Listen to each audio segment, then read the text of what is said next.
The pitter-patter of rain can certainly be comforting on a dark night whilst trying to fall asleep. But it can also be used as a smokescreen for those out to get you. It's time to get comfortable and let the darkness take control. Around the time I was a sophomore in college, my parents decided to tear down our house and rebuild, seeing as a lot of people in our neighborhood were doing the same for value purposes. I had made multiple jokes about how cool it would be to get a secret room that no one knew about, but didn't actually expect them to take adding it into consideration. Turns out, they worked with the contractor and ended up having an area set aside. Basically, if you're looking inside my closet and turned right, you could walk to the corner where there was a 1.5-foot bar to hang clothes. If you moved these clothes, there was a wall behind that you could push open, and bam, the hidden room. Fully equipped with ceiling lights and electric plugs. Imagine how many games of hide and seek I won. No one ever found me. The room was my precious secret, and I wasn't going to share it with any person outside my family. Unfortunately, after a few months passed, I began to get tired of the room. First of all, trying to squeeze past all of the clothes proved to be a pain. Then I'd have to slide through the tiny space to get to the room, which wasn't all that big itself. The magic had worn off, so I stopped entertaining it. Fast forward a couple of months later, when things had begun to get weird. Our family had left for vacation 2 weeks earlier, so we had one of our neighbours take care of the house. We had been having a lot of crime in the area, so she occasionally stopped by to just check. When I had gotten home, I was exhausted and wanted nothing more than to crawl into bed. Opening the door to my room, which was dark, I noticed that something was off. I could see a faint glow coming from underneath my closet door. Okay, I thought to myself. My neighbour must have been going through my stuff. So I walk over to turn off the light, only to realise that the closet light switch was facing down. Confused, I opened the door, and to my horror, I notice in the corner all of my clothes had been shoved aside, so the wall to my secret room had been pushed open, and that light was on. How was it possible? No one knew of that room other than my parents and the contractor. I stood there in utter disbelief for about a minute, until I realised that my neighbour must have really explored the place. I warily made my way to turn off the light, followed by putting the wall door back in its place and moving the clothes back to their normal formation. I'm going to try and explain what happened next as best I can. Still kind of freaked out, or at least confused, I start to exit my closet. I'm standing in its frame looking across my room into the corner, where I have an iron floor mirror. I'm looking at the reflection when I notice that the closet space behind me suddenly lights up, and I hear this scraping noise, or at least I think that's what it was. My heart had been pounding so hard that my ears could only hear the rush of blood with every beat. I remembered jerking my head back inside my closet to find that all of my clothes moved aside and the wall was pushed open, and, you guessed it, the light to the secret room was on. Once I was able to move from my petrified state, I convinced myself that I had been so confused when I had initially seen the secret room open that I had not closed it back at all, but I knew that I was lying to myself. Throughout the next few months, strange events kept happening. There weren't anything major, but still, weird to the point that I couldn't explain them. For example, I would walk into my bathroom only to find that my toilet seat was being left up. Every single time. I was assuming my dad was coming into my room to use it, but that would mean he had a serious case of an overactive bladder. When I approached him about it, he looked at me as though I were crazy and asked me why he would use my bathroom when we had one down the hall. I couldn't answer that question. There were other instances where I would wake up in the morning only to find that on multiple occasions my closet door was wide open. Before any of you say that it's not a big deal, let me clarify that I had been slightly terrified of my closet and made sure every night that the door was closed before I went to sleep. I would check to make sure I heard the click and pull back and forth a few times to prove it had been shut all the way. There was no reason it should be wide open, and there was also no way to explain why, occasionally, the light was turned on in the middle of the night. I know, malfunctioning lights and toilet seats don't come off as scary, but bear with me. I was freaked out to the point that I finally approached my mum about it when we were both working in our downstairs office one day. Here's a bit of background on her. She doesn't believe in ghosts whatsoever. In fact, she raised me and my older brother, who had been moved out since we lived in the new house, to think that any person who believed in ghosts was crazy. So when I tell her of my superstitions, I'm surprised when she sighs and says that she's noticed weird things have happened too. She continued to tell me how when we first moved into the house, the one that we tore down, she would always hear footsteps walking around in my brother's bedroom. This would confuse her, because he was at school every time this happened. But she could have sworn she heard him running around. One time, when she had walked up, toys were sprawled across this carpet. This took her by surprise, because he had never left his room like this before heading out. She then went on to explain that the previous owners of the house had a young son that died in my brother's room, which is what led them to sell the house, which she never told me about before. I'm guessing she had thought I was old enough to know now, and not form any irrational stories about ghosts or our haunted house. If that had been her goal, I hate to inform her that it absolutely did not work. At this point, I was now positive that our house was haunted. She wrapped up her story and laughed it off though. It's silly to believe that there wasn't a logical explanation to weird things happening. The footsteps coming from the old house was because it was old. The lighting and the toilet issues were stemming from the fact that the house was brand new. Yeah, okay. At that point, we swiveled around in our office chairs and continued working on our computers. After a minute or so, I could hear this sound, almost white noise. I turned to my mum, thinking she was taking a break and watching some weird video, when I noticed she's looking at me with the same confused face. "It sounds like your shower's running," she said.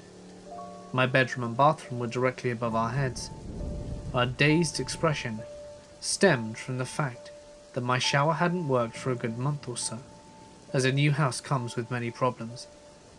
Right as she said that, the water had stopped running, and things went silent, right before we heard 5 loud footsteps. I remember seeing my mum turn white, and immediately bolt upstairs past my dad, who was sitting on the couch watching TV. I finally joined her, only to find that she was looking in my closet, under my bed, everywhere. She had tried to explain to my dad what she had heard, but he insisted it was some piping issue, and she eventually believed him. There was no way that was piping. I just kind of stayed upstairs, accepting the fact that something weird, but probably harmless, was occupying my room. Oh, and as I was thinking about everything that had happened, I realized that my current room is exactly where my brother's room used to be. I know that's not how hauntings work exactly, but it makes for a better explanation at least. I grew up in a haunted house, but I'm not sure if it was me or the house that was haunted. I've had spooky shit happen to me my whole life. This is one of interest. I'm not here to prove that the supernatural exists. If you don't believe it, that's fine by me. But I know what I experienced. When I was a young child, I had an imaginary friend called Sally. She wore a white dress, black shoes, and a red bow in her hair. She was white and had blonde hair in a ponytail that went down to her waist. We would only play in my basement, never outside, in a park, or upstairs in my home. As I got older, I forgot about her, and I figured that she was just a fragment of childhood imagination, and didn't think about her until I was a teenager. My best friend and I were talking about our childhoods, and eventually spoke of imaginary friends. I brought up Sally, and to my surprise, my bestie described her to a T. I asked her how she knew, and she said, "Sally is in the corner. She's always in the same room as you. She doesn't like that I can see her, and is glaring at me." That gave me chills. Whenever my bestie was over from then on, I would ask her where Sally was. She would point to a corner, and I shit you not, I would see a white flash in the spot she had been pointing. My ex-boyfriend told me that he would see a split image of a little girl glaring at him from corners if he entered a dark room alone. I was talking to my current boyfriend a couple of months ago about Sally, because he believes in the paranormal. When I described what she looked like, he got pale and told me that he too had seen her. According to him, he saw her in a closet one day. He opened the closet, and right in front of his face was a pale blonde girl with a white dress and a red bow. Her eyes were pitch black pits, and her mouth was agape with pointed teeth. Ice went down my spine after he told me that. I told him that my favourite place to hide as a child was that closet. I played a lot of hide and seek in that house, and no one ever found me in that spot. My boyfriend's childhood home is also haunted. If you look in the kitchen window at night, you can sometimes see a face looking at you in the second-story window. His parents have both said they'd seen it. I've seen it too, and it scared the crap out of me. My boyfriend's house was haunted, like I said. Here's an incident that happened at the time. He and I are weirdos, and fairly quickly into our relationship, we started discussing the paranormal. He said that, as a child, he would see figures running in the patch of trees behind his house. He told me about the face in the window, and phantom footsteps that would walk around his house when he was home alone. I didn't doubt a word. One night after work, he picked me up to spend the night at his house. I worked really late, so it was around 1 a.m.ish, and we hung out in his garage so that we wouldn't wake his parents up.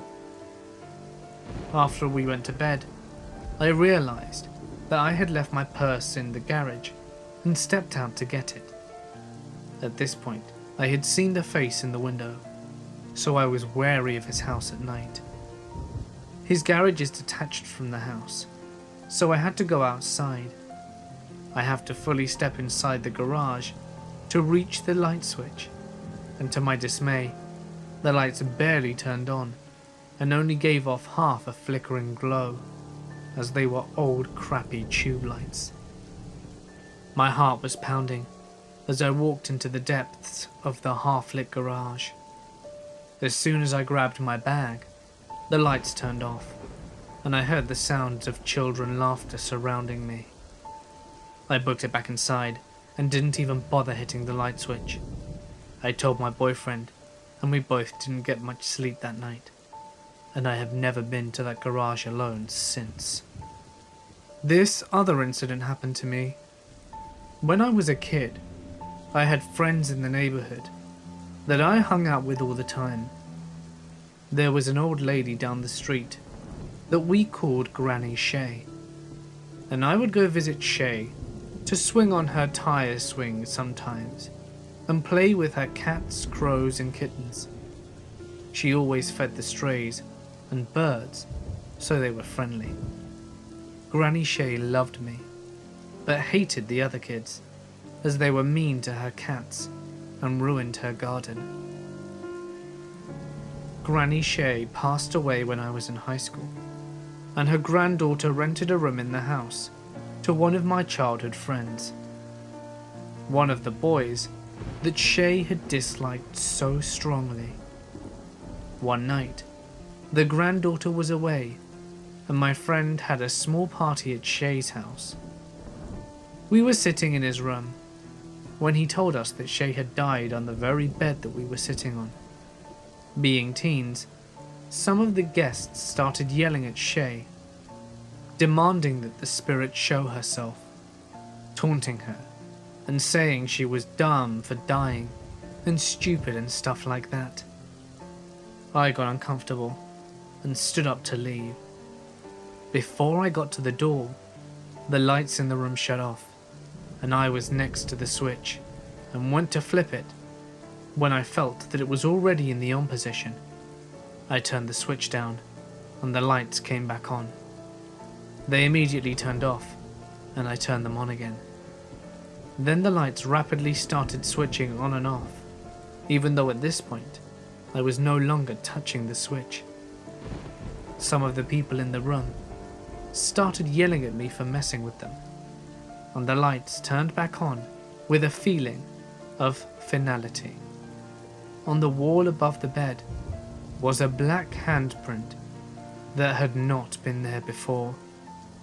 We yelled and ran out of that room, and I ran back home and never set foot in that house again. Looks like Shay had the last laugh after all.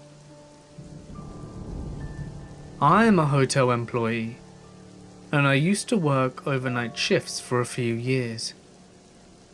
I have seen some shit.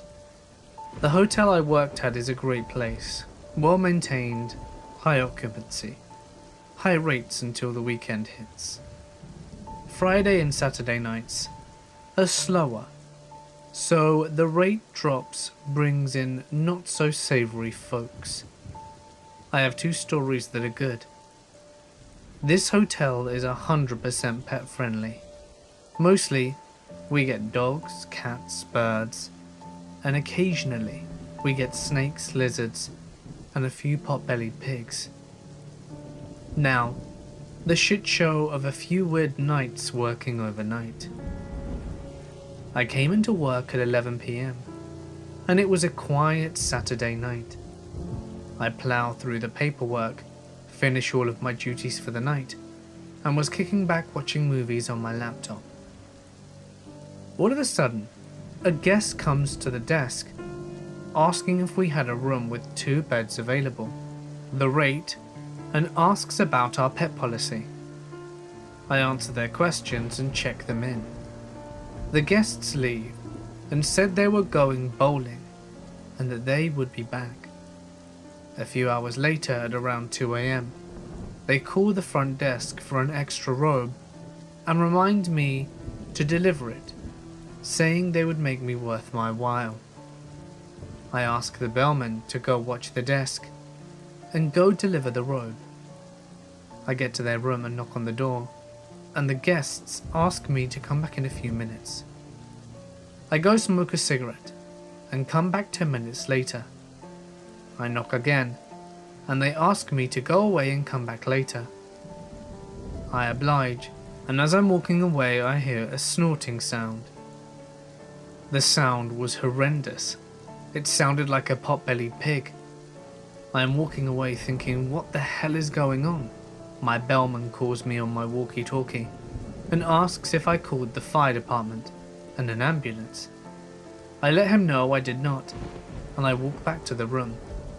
I drop the robe at the door and knock to let them know I had an emergency to attend to.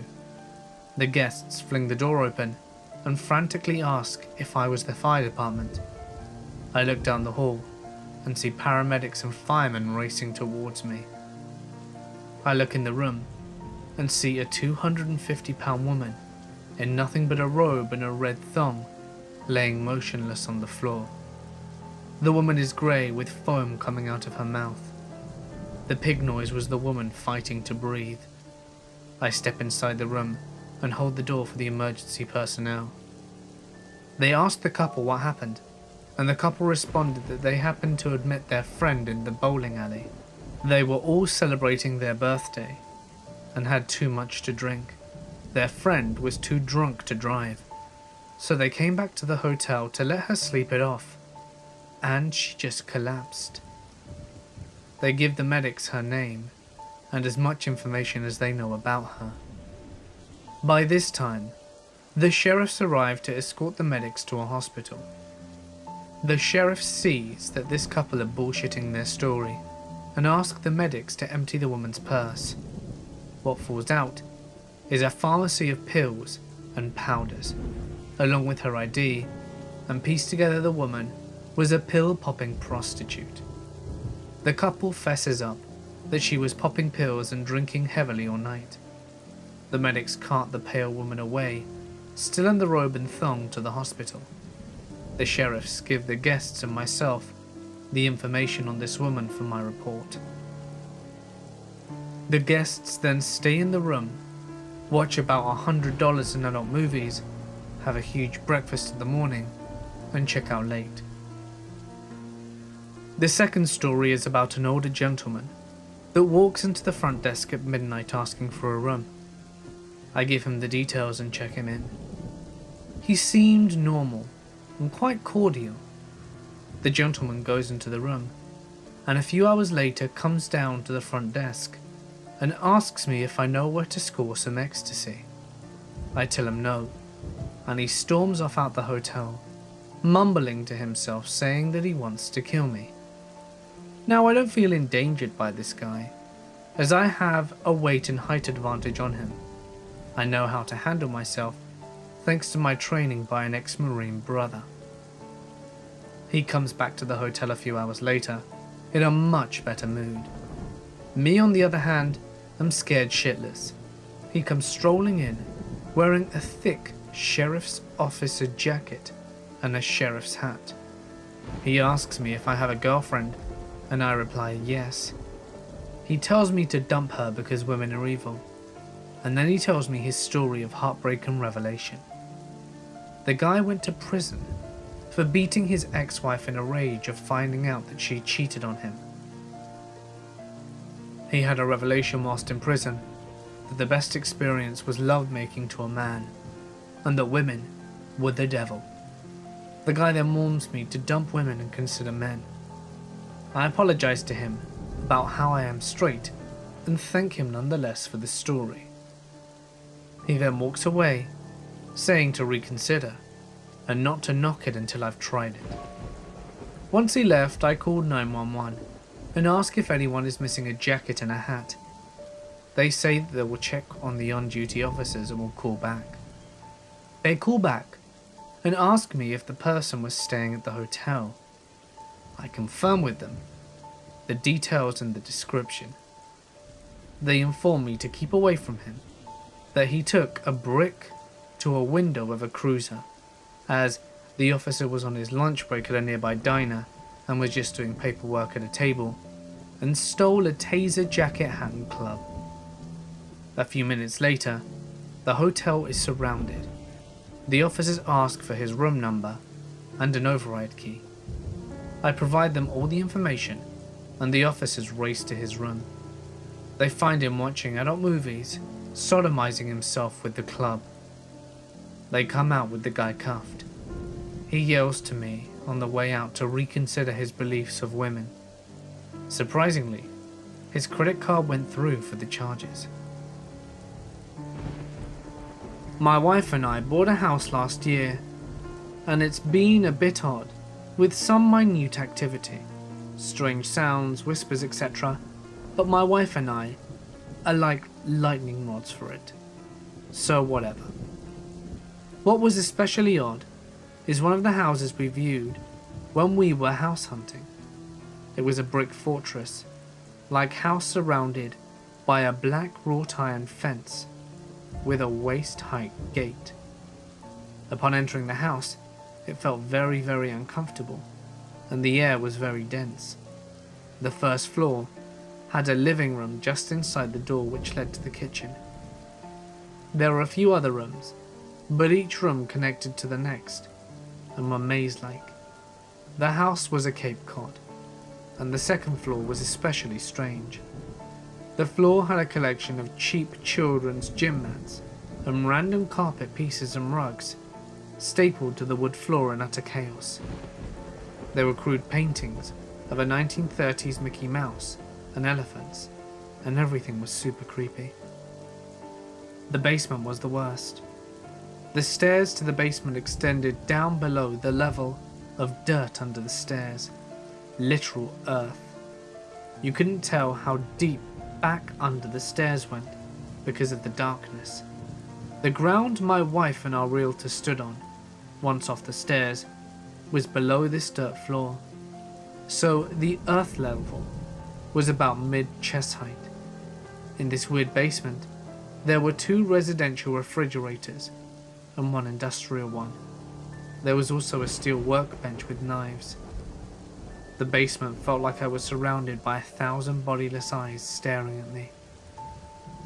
We left and had trouble getting out of that wrought iron fence and of what I now call the serial killer house. I was feeling pretty uneasy, but that easiness was made tenfold when the realtor told us that if we were interested in the house, that they were obligated to inform us that the house had been the place of several murders. In my old apartment, when I was around 8 years old, so many strange things happened. My father and I woke up in the middle of the night, just me and he, to the apartment being well over 100 degrees. The heater was on full blast, in the middle of a hot Texan summer. The heater was separate from the AC, and the breaker for it had been in the off position. Well, the breaker was flipped, the thermostat turned up to max, and the heater turned on. My father didn't turn it on, and I couldn't reach the thermostat, which was too high up on the wall for me. I would have needed to stand on a chair, but I couldn't have without making a ton of noise. Nobody had been in the apartment either. It was well secured. That wasn't the first thing though. Late one night, we were watching TV in the living room, which was around 10 feet from the kitchen. We suddenly hear a loud banging metal sound. My father goes into the kitchen and finds several magnets from the fridge in the sink. They would have had to have flown a good 2 to 3 feet straight off the fridge to make it into the sink. Obviously it was neither of us. This happened on its own. Similarly, some pictures that were on the wall in the hallway fell off the wall and were standing straight up against the opposite wall. If they simply fell off the hook, they were heavy enough to fall straight to the floor, not land on the opposite wall. All during this time, I had several nightmares. I would hear someone banging chains in the middle of the night and see things in the shadows. It could have just been my over-imagination, but it seemed real to me. My father got an idea once to record a silent room like a paranormal investigator. On the recording, we could hear people speaking in German very clearly. almost like they were in the next room. This was in the middle of the night, and we didn't have any neighbours at the time, so it was pretty creepy. After doing a little research, we found out the apartments were named for the ridge on which they stop, a ridge that mostly German settlers used as a lookout point. I don't really know what happened, it was just a series of weird events. We moved out of the apartment after staying there for almost 10 years. My ex lived in an apartment that she was told was haunted. It was small above a shop on the Esplanade in Hervey Bay, Queensland. We didn't believe it was haunted, but weird things kept happening. On more than one occasion, I would be woken up in the middle of the night for no reason, and the front door would always be open. Every single time, there was something that looked like the shadow of a child, standing upright in the doorway. I thought it was just me seeing this, but when I told my ex and her roommate about it, they went white. They'd been seeing things too, but not a shadow child. They saw a shadow man, and sometimes a shadow cat. As we talked, we could feel the atmosphere of the apartment pressing in on us. We could feel something in the room with us. I thought it was a bunch of horse shit. I don't believe in ghosts or whatever, but the more we spoke, the more afraid we got. So my ex's roommate called up one of her spiritual friends who does cleansings regularly, and he came into the apartment and instantly broke into a sweat.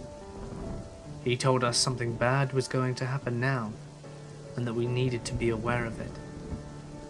We did a cleansing and casting out ritual, and right at the very end, my ex's roommate's CD player switched on and played Bon Jovi's Bad Medicine at full volume.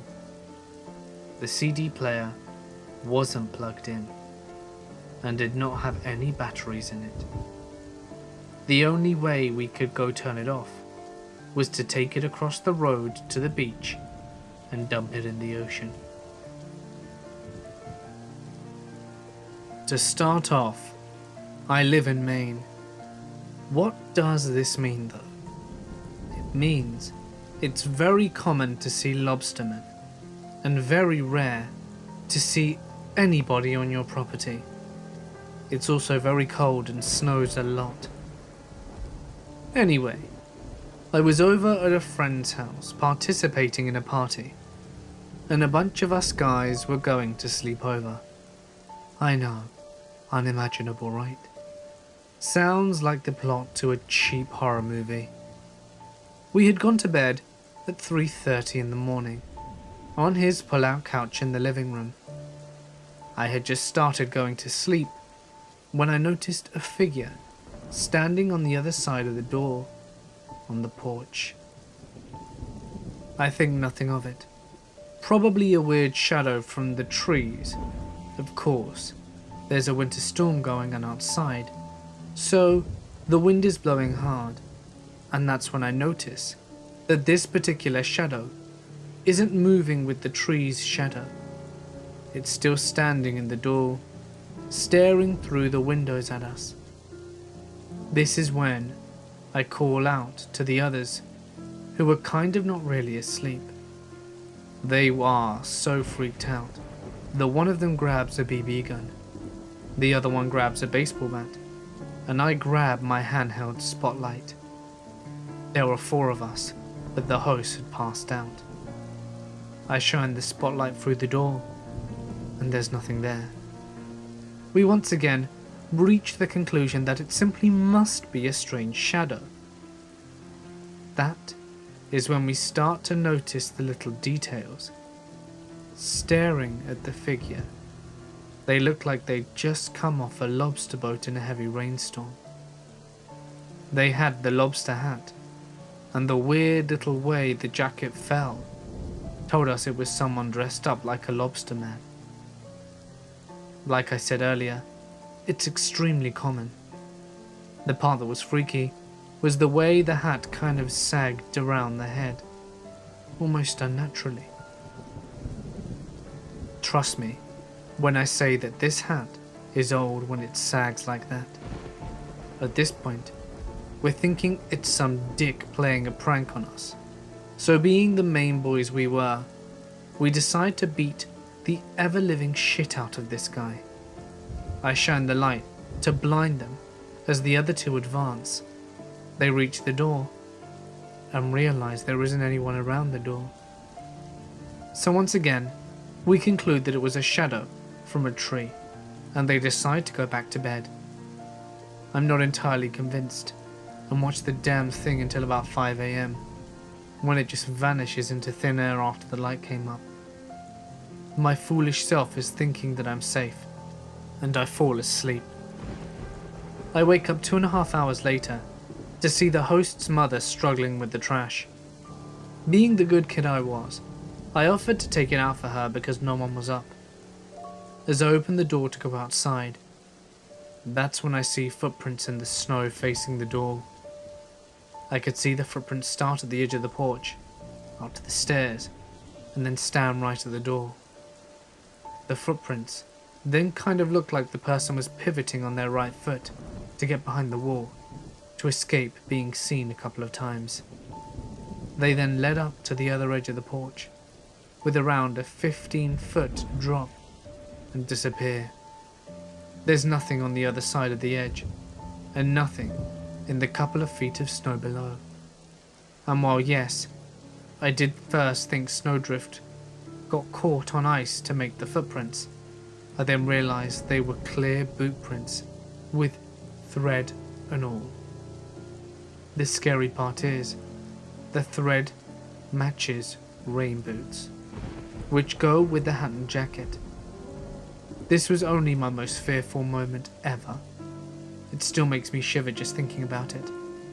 The worst part about this is that people don't believe me, but when you live in Maine, weird haunty stuff happens all the time.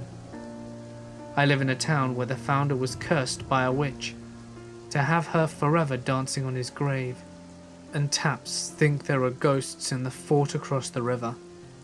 Supernatural stuff is kind of normal, but this freaked me out. Last week, I was working late at the bank. It was 11 PM, and I was the last one in. It's pitch black outside, and the bank is essentially isolated, far away from anything nearby. I am very alone. I'm walking around installing new printers, and all of a sudden, the security monitors in my IT room turn off. Odd. I get up and go check the plugs to make sure nothing came loose. As I lean over to inspect the cables, all of the lights in the building die, and I am plunged into darkness. My heart starts racing from the shock, and I feel the adrenaline. I ignore my body being a bitch and reach into my pocket to get my phone to use as a torch.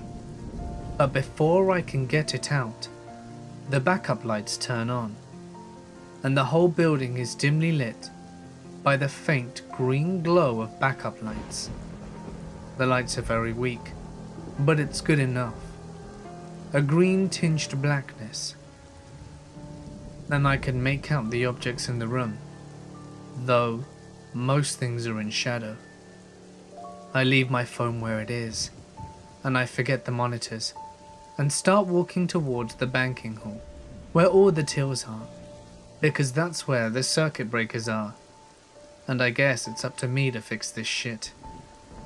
The bank is built like a bomb shelter, with thick concrete walls, and multiple heavy block metal doors. I have to swipe my ID card multiple times just to get into the hall, and I am scared that I could get locked in between two doors if the power fail has messed up that system. I'm quietly thinking about what I should be doing if such a thing happened, and I'm still a bit jumpy from the shock earlier. I'm always looking over my shoulder and studying the shadows as I walk past. And that is when I hear a blood-curdling scream. Not a shrill woman's scream, like it would be if this were a film, but the death roar of some deep-voiced barbarian. It's a long, loud and primal scream, and I could almost feel it vibrating in the air. It's coming from the banking hall, and I freeze in place, right before the final door, freaking out, and just stare at all the grey, green locks of the metal door as I listen. The scream seems never-ending. It feels like the guy's been yelling for 3 minutes or more without taking a breath. But the adrenaline makes time-telling difficult. I'm trying to control my breathing, and I check behind me, the shadowy concrete green corridor I came from, and decide that I need to press on. I turn to the door, swipe my card, and open the door as fast as I can, bursting through ready for anything. I manage to scan half the rooms, and as I open the door, I'm blinded by a white, strong light, and the scream suddenly stops. My eyes adjust, and I can see the lights were just the main power reactivating. I'm staring into a normal room. The silence was terrifying. Heart pounding in my chest and ears, but everything seems in order. The white light bouncing pleasantly from letters on tables, and the computers turned off and quiet. The bulletproof glass all fine, door to the front correctly locked. The scream was gone, the screamer unaccounted for, and the lights back on. Being quite freaked out at this point, I left out the back way in a panic and called it a night. Though nothing explicit happened, I hope I helped to convey how the creepiness occurred at night in a dark large building, and it can make you panic, and how working the graveyard shift isn't always easy. I had just moved back to my hometown after attending an art school for 2 years. The only apartment I could find was a really dumpy loft over a warehouse for $50 a month. This was 1971, way before these kinds of apartments were cool. This was cheap, even for back then, and though I wondered a bit about that, it wasn't totally out of the norm. It did have tall windows and skylights, so it worked great for a studio. Since it was a loft, it was a big wide open space with the bathroom being the only room. There were 2 other doors, one to the stairs down to the street, and the fire escape door that had one of those fire alarms on it, if you go out of it. The bathroom was like a box cubicle with a shower and a sink and toilet. I had been living there for about a month, when one night I woke up and went to use the bathroom. The door had a small sliding lock on it, and I always lock it out of habit. Just as I was about to leave, I heard heavy footsteps walking up the bathroom door, and I watched in horror as the doorknob turned and rattled, shaking the whole door. It was the first time in my life where I was so scared that I actually felt my body go completely numb. I thought for sure that someone had gotten in, and I was now getting ready to be raped or killed. The lock was a little wimpy thing that honestly a granny could have broken. The doorknob rattled several more times, then something hit the door really hard. I then heard the footsteps walk away and go down the steps. I heard the door to the street open and close, then silence. I think it took me nearly 30 minutes to leave the bathroom and go down. When I finally did turn on every light in the place, and I went to inspect the door to the street, there were 3 locks on that door. 2 of them could only be locked from the inside, and they were locked. Nothing could have come or gone in that way. I even checked the fire escape, but it was locked in a similar fashion. I couldn't sleep for the rest of the night. As it turned out, that was the scariest thing to happen in the loft. After that, I would hear footsteps and the door open and close all the time, and a few other not so scary things. The place convinced me, and quite a few other people, that these things were real. I ended up living there for 3 years, and would have stayed longer, but the place got sold, and the new owner wanted to move to the loft themselves. They only lived there for 2 months before moving out. Wimps. My grandparents' house has had poltergeist activity since the 1970s. It started when my mother and her 2 sisters, Louise and Teresa, were playing around in a cemetery. I know, what were they doing playing in a cemetery? And to be honest, you've got me on that one. My mother apparently forgot about the age-old "don't walk on the actual graves, you asshole" rule while they were playing hide and seek, and was running from Teresa.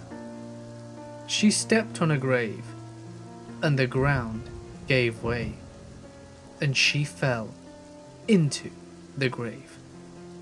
According to her, the grave was from 1907 and bore the same name as hers. They scooped some of the dirt out, took it home, and got the Ouija board. Jimi Hendrix had just passed away, and her older sister decided that she wanted to contact him. They decided that the best way to increase the power of the board was to sprinkle the grave dirt around it, light some candles, and turn out the lights. Jimi Hendrix did not answer them, obviously, but a woman named Amy did, and she apparently thoroughly chastised them for being naughty girls. The planchette immediately after moved to goodbye. According to all 3 women, the room was silent until the wind picked up outside and blew around the outside of the house in such a way that it sounded like a shrieking woman and a moaning man at the same time. There was no wind in the room, yet the candle flames instantly went out, and the lamp on the bedside table switched itself off. All 3 girls ran out of the room and hid in their father's bedroom between the wall and the bed. After they calmed down and no longer felt threatened, they discussed what should be done next. They went back into Louise's bedroom, where they had been performing the seance, brushed the dirt into a linen handkerchief, retrieved the board, retrieved salt and matches from the cupboard in the kitchen, and went outside in the backyard. They said the Lord's Prayer while holding hands and sprinkled the board and grave dirt with salt, poured gasoline on it, and burnt it. They went back inside, feeling like this was over, and tried not to think about it anymore. Nothing happened for a few weeks, until the youngest sister, Louise, began having terrible nightmares, to which she would wake up screaming several times a night. My mother was next, followed by her older sister, Teresa. My grandparents, both very quiet and not the type to tell tales, described the upcoming months as nights with no sleep, rushing from one room to another, flicking lights on and off, falling into bed after soothing one daughter, drifting into sleep, only to be awoken by another screaming girl. This went on for several months, and then stopped abruptly. Just as my grandparents were beginning to feel well rested, Louise began screaming for her mother and father in the night again. "There are people in my room!" According to Louise, she would wake up because she could hear people talking, and when she would open her eyes, the bedroom lights would be on, and there would be a man and a woman standing in the corner of her bedroom, sipping cocktails and having discussions about the weather. My grandmother started sleeping in a bed with her now 16-year-old daughter. For the first few days nothing happened. Then my aunt poked her awake in the middle of the night. Grandma opened her eyes and looked around the room, seeing nothing and heard no noises. And when she began to ask Louise why she woke her, Louise grabbed a fistful of her nightgown and said, "Shh," and then the lamp on the bedside table turned itself off. My grandmother jumped out of bed, grabbed Louise by the arm and dragged her into my grandpa's bedroom. She woke him up, told him what happened, and they both slept in his bed for the next several weeks, until Teresa, now 18, was going off to college and moved out, at which time they moved Louise into Teresa's old bedroom. There were more things that happened over the years, but it slowly tapered off into an every once in a while thing, once they moved Louise into another bedroom. Now, 47 years later, that bedroom is like a time capsule. My grandmother used to clean it weekly, but they never moved anything out of it except Louise's clothing.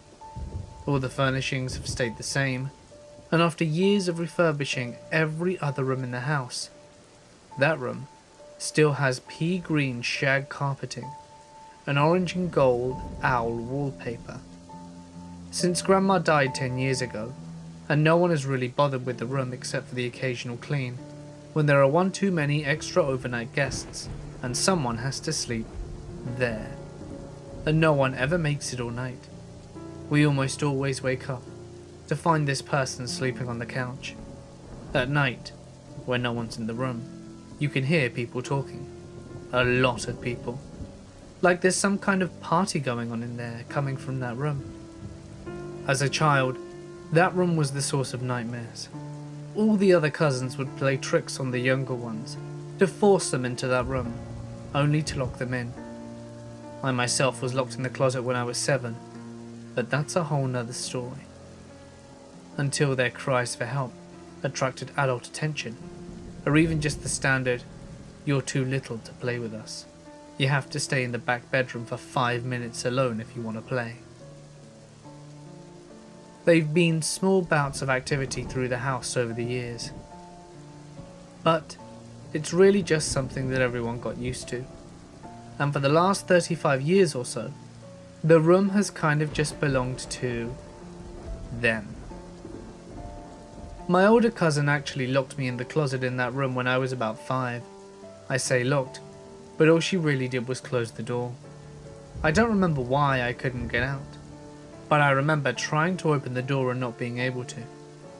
I didn't want to yell for help, because that would make me a chicken, and she wouldn't want to play with me anymore, and it would get her in trouble, and she wouldn't want to play with me even more after that. So I sat on the floor of the closet with my back to the wall.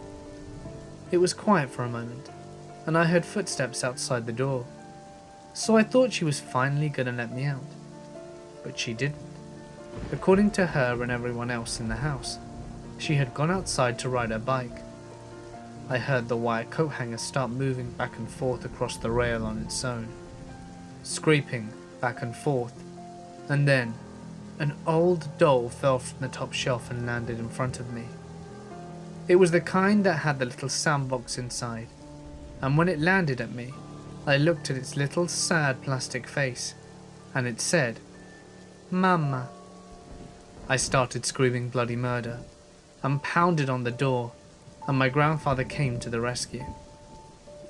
I remember hearing him running down the hallway and seeing him sling the door open. It was really traumatic for me, probably not as traumatic for my cousin, and he made her sleep in that room all by herself that night as punishment. She's pretty much hated my guts ever since, but it was all her fault anyway. I'm glad my grandpa gave her a taste of her own medicine. I was about 12 years old and staying at my grandparents' house after my aunt's wedding. The house itself wasn't very big and was the same house that my mother and her brothers and sisters lived in growing up. After the wedding reception was over, my mum wanted to take me back to my grandparents for the night, so all of the aunts could go out and get a couple more drinks. When we arrived at the house, my mother and I both could very faintly hear a baby crying, with a woman talking, trying to comfort the baby. Now this house isn't very big, so you can hear pretty much any noise in any point of the house. Our initial thoughts were that someone forgot to turn off the TVs in the house, so we both walked around the house trying to find the TVs that were left on. To our surprise, not a single TV or radio was left on, but the volume of the woman and the baby remained constant. It didn't matter which room we were in. If we were in the basement or the landing, the volume of the lady and the baby was always the same. This, of course, scared the shit out of me, as I never believed in ghosts before this happened, but there was no other explanation for it. Now my mother was a little freaked out as well, but she had a bar to get to, and she then just told me that it was nothing, got in her car, and left me alone in the ghost house. I immediately switched on the TV, with the volume as highest as it could go, without blasting out my eardrums. I was exhausted, but drank pop to not let my body fall asleep and give this thing an opportunity to attack me whilst I was asleep. My parents showed up a couple of hours later, to a kid, all wired on sugar, just staring at the TV screen. I later told my aunt who grew up in that house the story, and she was ecstatic. She had always claimed that she heard a woman and the baby in the house growing up, but nobody believed her. Ever since that day, I believe that something like ghosts exists to some degree. It doesn't matter how much evidence or data that people show me claiming they don't exist. I know what I heard, and it gives me chills just thinking about it. At least mine was pretty nice, and didn't break glass and other shit like some of the stories. My godfather, who was pretty much my dad, had a mild stroke whilst I was at college across the country. I came back home when the semester had ended.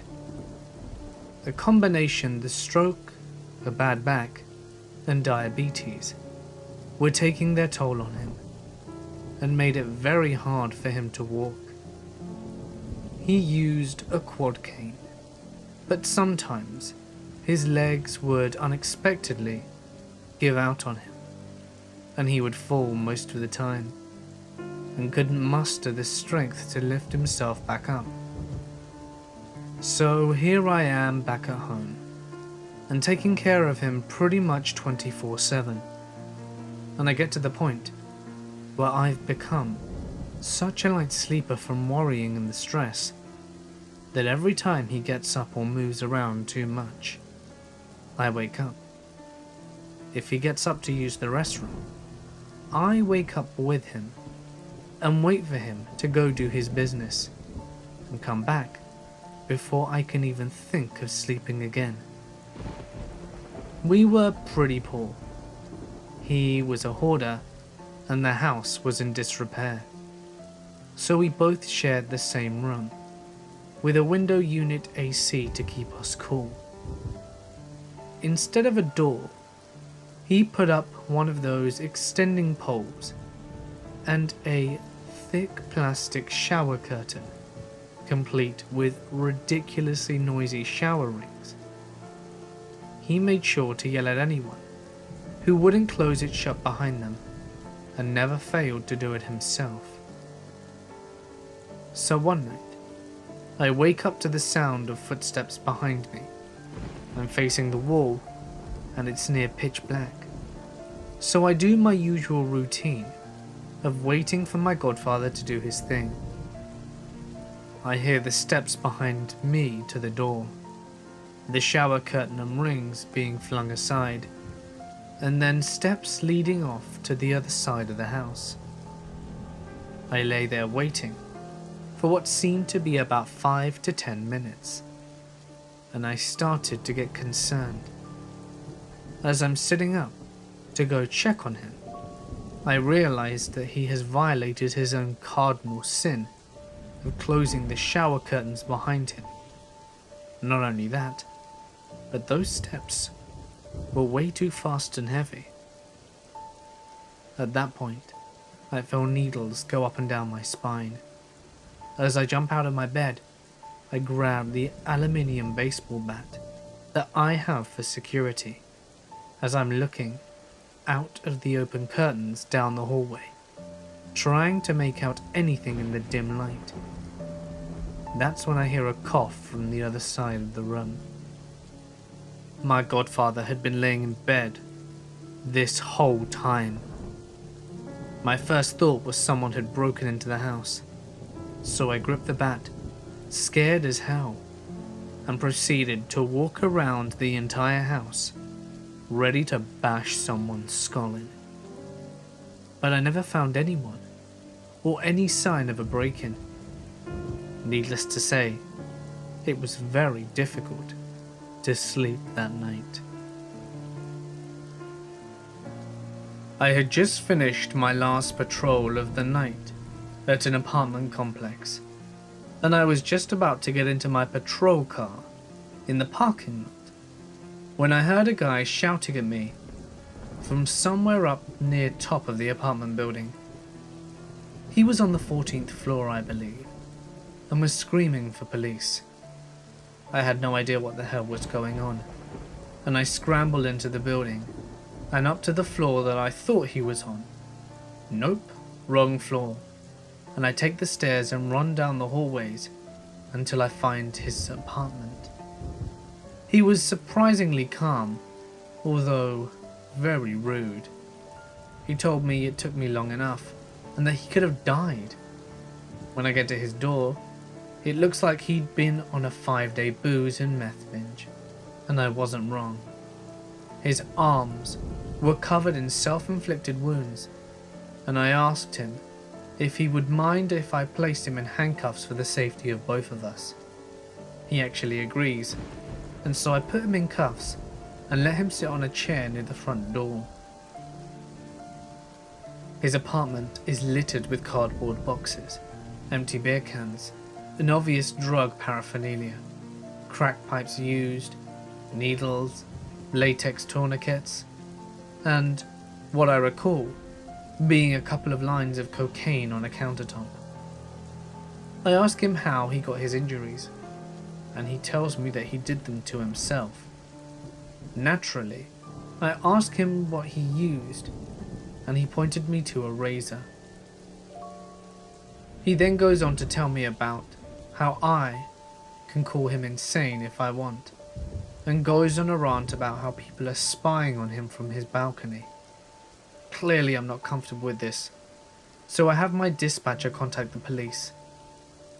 I let him know that the police are on their way, and he's cool with that, until I tell him that we need to go to the lobby to meet the police, as they do not have access to the building. At this point he becomes extremely irate and lunges at me. I'm not sure what he was planning to do whilst being handcuffed, and I wasn't taking any chances. I used some awesome kung fu shit that I had learned in a self-defense course, and the guy goes down on the ground. I inform my dispatcher in the change of situation, and pick up the guy and fight with him down the stairs. I had to stop on every floor in order to get him to stop resisting, because some of his self-mutilation was fresh, and I had blood all over my gloves, clothes, boots, and there was blood all down the stairs, and where I'd had him up against the wall on every floor. I could just imagine the people waking up in the morning and seeing a trail of blood leading from the top of the stairs all the way down to the bottom. After reaching the lobby, My backup arrived and helped me get the guy under control. The police had apparently been given the wrong address and showed up 45 minutes later after they'd been called.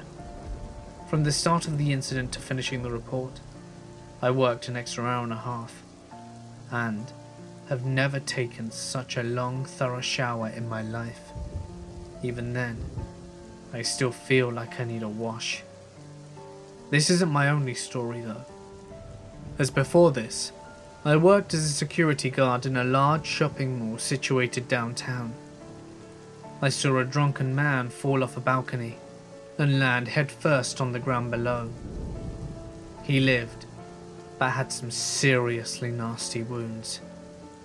The sound that makes is one I will never forget. Another incident is a man with an apparent mental handicap used the mailroom of an attached business tower as his bathroom. A large puddle of piss, accompanied by shit, smeared down the wall. You could tell he was squatting up against the wall. How he got into the tower was beyond us. Didn't see him enter when we viewed the security camera footage. We only saw him leave. On another occasion, I was patrolling a construction yard and saw a guy rave dance in the middle of the yard. Clearly not supposed to be there.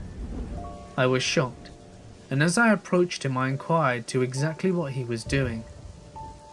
He didn't react in the way I would expect for someone rave dancing. Out of the blue, he stops his dance, reaches into his back pocket, and produces a very large knife. Without a second thought, he lunges at me with it. I was completely unprepared, and he hits me straight in the chest. Fortunately, I was wearing my stab vest, so there was no penetration, but he broke the protective plating within the vest. It was a pretty hard stab. He stood there for a moment when he noticed that I was okay, and I managed to detain him. But my God, for those few seconds that you see a knife rushing towards you, you think it could be the end. And that is absolutely horrifying. That feeling of utter fear and terror, knowing that your life could be over in mere seconds. On another occasion, I was patrolling a Ford dealership, and I noticed a guy peeking into windows of cars on the lot. I ask him what exactly he's doing, just striking up a conversation to try and find out who he is. Before I even finish asking him how he is, I found myself staring down the barrel of a handgun. I was scared shitless, again in another situation where I was quite confident that my life could very well and truly be over in a matter of seconds. I find myself unable to move, except my arms, and my hands went up over my head before I even realized what I was in the middle of. I clearly remember hearing the firing mechanism click against the bullet, but fortunately, through some kind of miracle, it didn't fire. Without thinking, I pressed the emergency alert button on my radio. I ran and ducked behind a car, and immediately described the suspect in as much detail as I could. Police, K9 and helicopters dispatched, and find the guy hiding under a CAT tractor in a nearby heavy equipment dealership.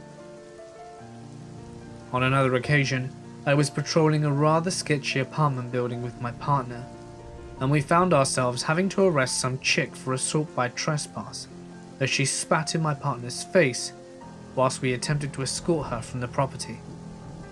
She did not live there and had no reason to be in the building. A guy, unrelated to the incident, saw me trying to place my handcuffs on this chick and decided it would be a good idea to football tackle me. I find myself unable to breathe and coughing up blood. Contusions to the left lung was what caused that. While defending myself from a drunk, high 6'5", 200-pound man, as I'm 5'7" and 170 pounds, backup arrives along with police.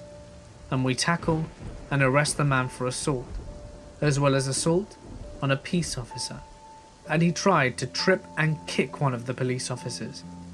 When the court date finally came, he showed up wearing a leather jacket, dirty jeans, a ripped t-shirt and smelling of weed. He shouted in court, claimed I tried to get him in a headlock, which wouldn't have been relevant anyway, and needless to say he was convicted. When I was working at the mall, I was dispatched to one of the parkades attached to the mall, and was after a woman who called our security office via help phone. The dispatcher tells me that the woman was hysterical and unable to explicitly say what was wrong, but on the security cameras, there is a car near the help phone, parked in a stall with the front passenger door ajar, and what appeared to be blood on the windshield. The driver is in his seat but not moving. Fearing the worst, our entire team rushes over there. When we arrive, my supervisor tries to get the woman, who has blood all over her, and tell him what happened. I look in the car and see a young man in his early 20s passed out in the driver's seat, pants down, and a very much severed penis, only attached by some flesh.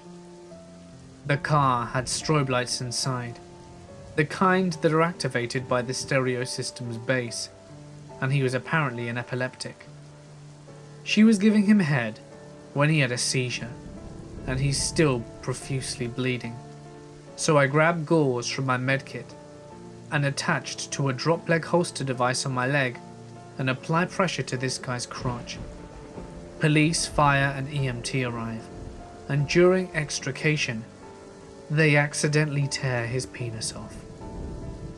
That was an interesting report to write. I think he did manage to get it put back together. As for whether it worked or not, I will never know. On another incident in the mall, just after closing up from public access, we were heading back to the security office to do a briefing when my supervisor, myself, and our regional manager witnessed an attempted suicide. A guy tried to jump off the 3rd level balcony and landed on the escalators on the 2nd floor. I ran up to the adjacent escalator, which was moving downwards, and hit the emergency shut-off button when I reached him. Broken bones galore, and some seriously nasty gashes on his face from the grooves of the escalator steps. Emergency services and the fire team arrive, and he's transported to hospital. I don't think he was successful in his endeavour, and I'm glad he wasn't. I don't know how well he got patched up, but I hope that kid's doing okay. A few years later, I was patrolling a subsidized condo property that the company had a contract with. Very sketchy area. We're walking around when we hear some shouting, and we move to investigate. We saw a guy throw a rock through one of the condo's front windows, so we try and run after him. He gets into his car though, and peels off out of the parking lot. We're instructed by our supervisor to follow him in our patrol car, and that just happened to be right next to us, so we do. He notices that we're following him, and decides to take off at a high rate of speed. By this time, police have already been notified. We follow him until he turns off the road and onto a major freeway. We speed up and follow him as safely as possible, giving the police dispatcher directions.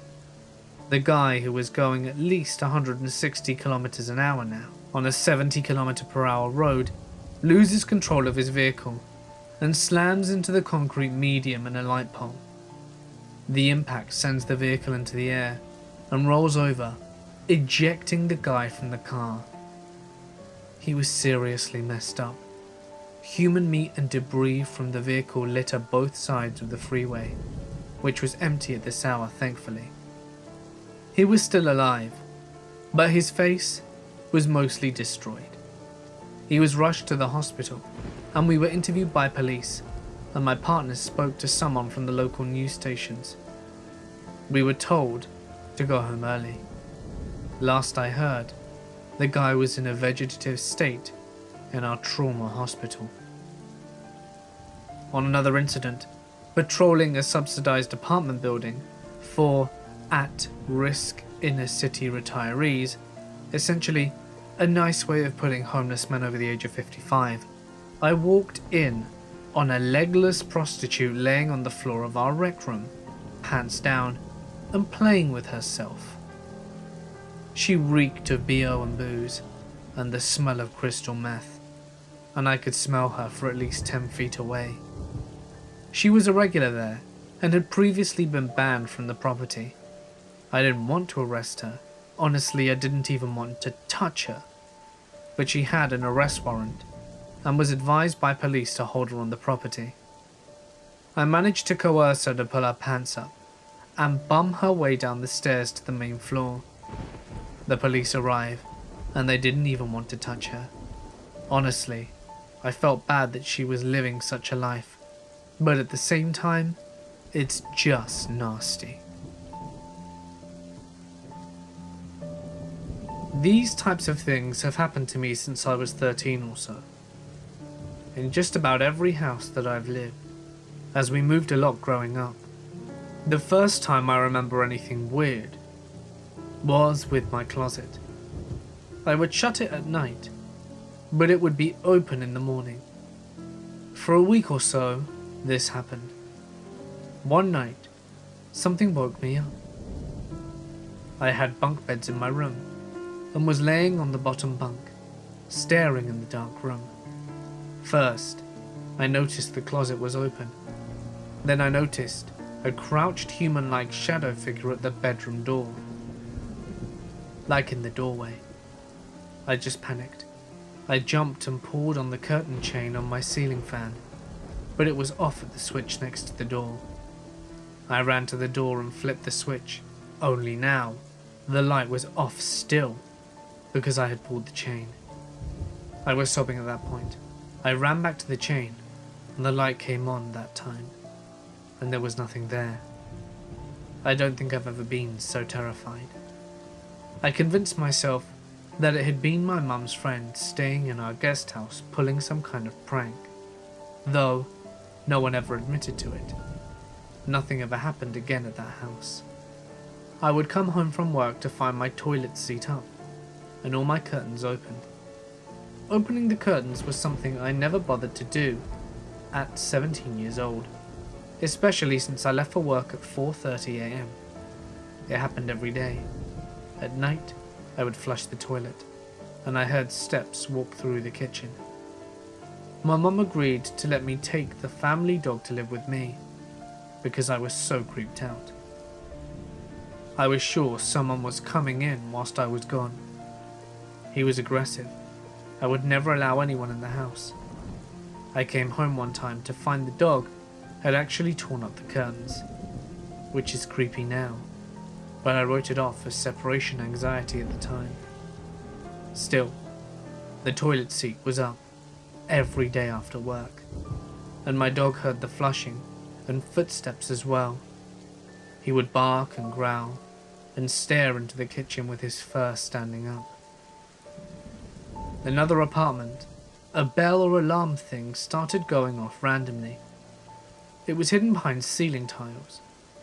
It even went off after we cut the wires. Still had no idea what the bell went to, and the landlord didn't know.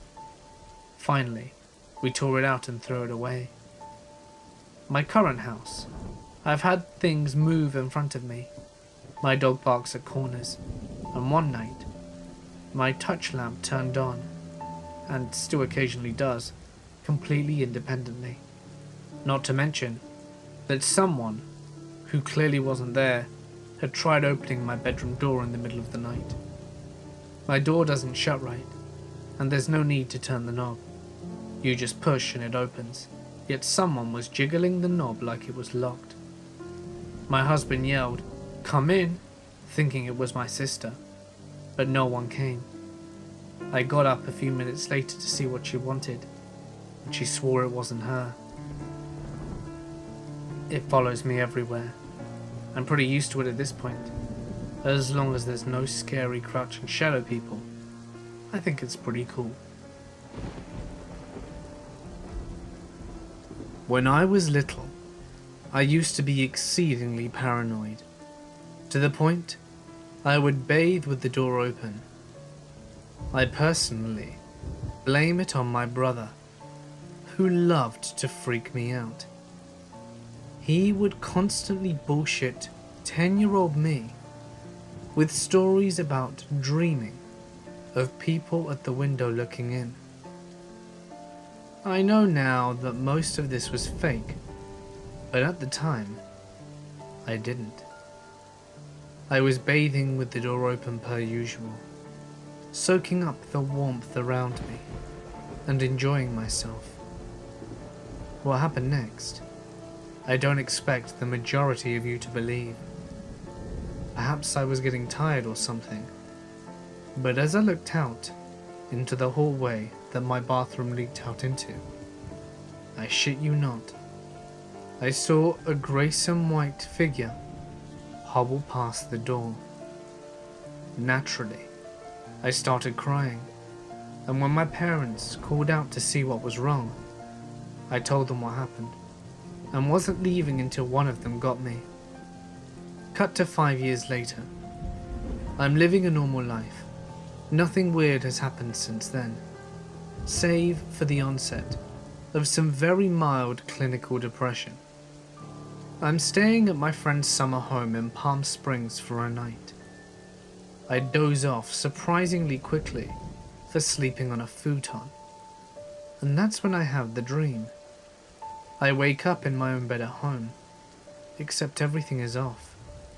The only way I can describe it is as the dark blue light filling the room having its own viscosity. It's like it was coating the room as opposed to filling it. Then things get weird. I see from the hallway that my room is connected. A greyish figure hobbles into the room. Lanky or gangly doesn't even begin to describe this thing. It looked like someone with the build of a basketball player had been starved to death, brought back and starved again. I couldn't see its face from where I was, and frankly, I didn't want to. It waddled its way over to my bookshelf, opposite of where I was facing, and just sort of crawled up it and clung there. It looked down at me and asked me with a voice that sounded more like it was coming from across the street than across the room what I was doing. The voice was concerned, and at the time, I didn't think about responding. I'm used to just viewing my dreams as opposed to taking part in them, and for some reason, I didn't feel scared, and it proceeded to tell me its job was to watch me. I opened my eyes and saw it was around 4 AM. I was relieved to be back in my friend's bed and clung to the pillow because it was nice to feel something soft in my arms after that. Only now, I have connected the possibility that that thing was the same thing I saw when I was small. But it doesn't end there. I am not a very superstitious person, and I'm sure you'll all understand how confused and worried I was by this. I had a chat with one of my friends who was more educated in the occult about it, and they couldn't give me an answer, but did offer to perform a banishment ritual, which I politely refused. A few days later, I was drifting off to sleep when I heard what can only be described as either trilling or a really weird laughter. Think turkey noise. I immediately recognized the far-off voice, but again, did nothing. At that point, I felt myself being grabbed by the upper arm and lifted, but being dropped onto the bed. I then felt it happen again, but this time was dropped onto the floor. I assumed I was dreaming and went back to sleep. I woke up the next morning by the bed on the hardwood.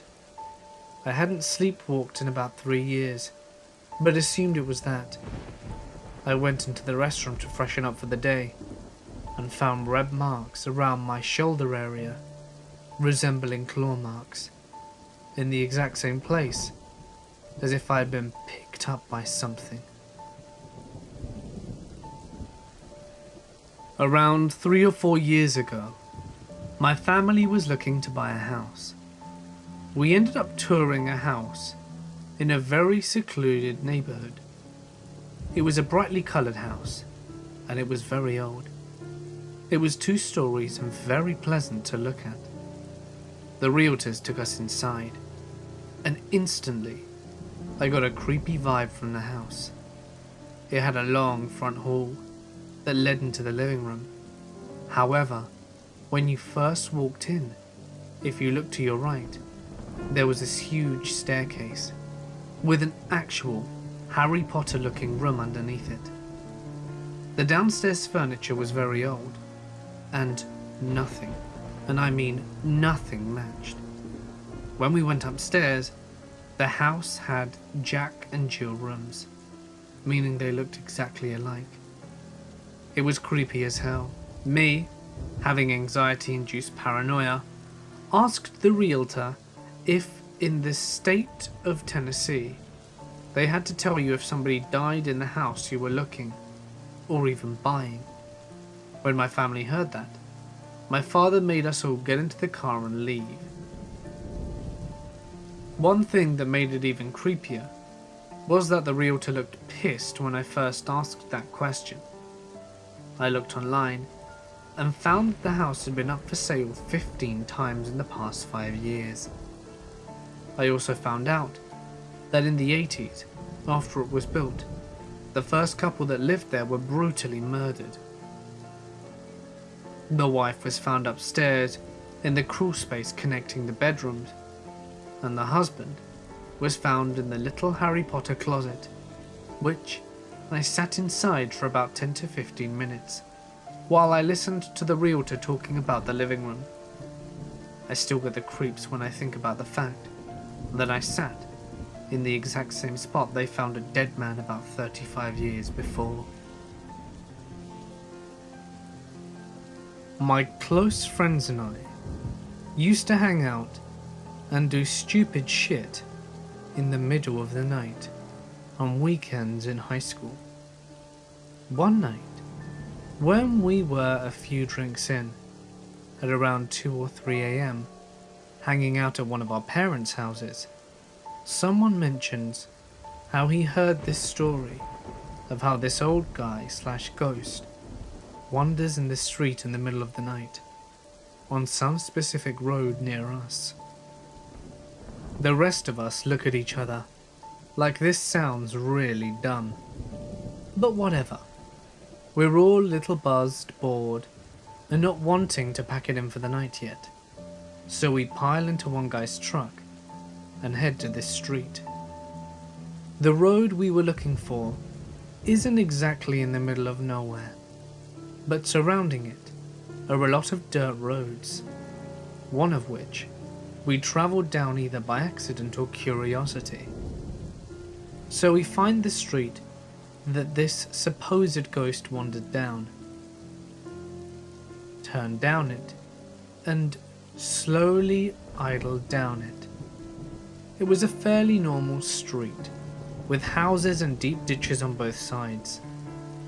Within 10 seconds of turning onto the street, we see a figure moving along the side of the road in the truck's headlights. It was one of those "are you seeing what I'm seeing" moments, where we murmured amongst ourselves as the truck crept closer to this object. Sure enough, we tentatively crept up behind what turns out to be, no shit, an old man sauntering down the side of the road at about 3 a.m. What the hell? The friend who's driving pulls up in front of the guy and matches his speed with how fast the old dude is walking.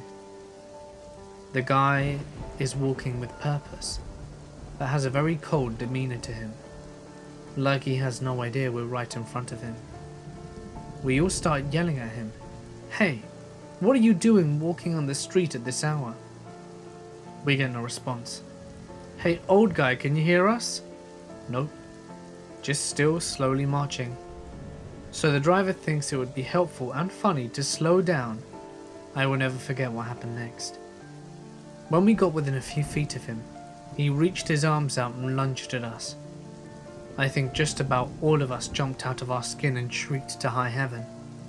Instantaneously, we screamed for the driver to floor it, and he took off like a bat out of hell, probably oblivious to the reason why. We get to the end of the street, our hearts are pounding, and we're all like, "Did you see that?" Our adrenaline starts wearing off, and one of us has the bright idea to circle back and make another pass. Most of us want to get the hell out of there, but curiosity or peer pressure prevails. No less than 30 seconds after we floored it down the street, we're approaching the same spot to encounter this guy again, and maybe get a better understanding of what happened. We're near the spot we just took off from, and there's nothing in sight. We head down the street a little further, and there's no sign of this person. We must have spent the next 10 minutes walking around checking all the houses, ditches and everything, for a sign of that guy's presence.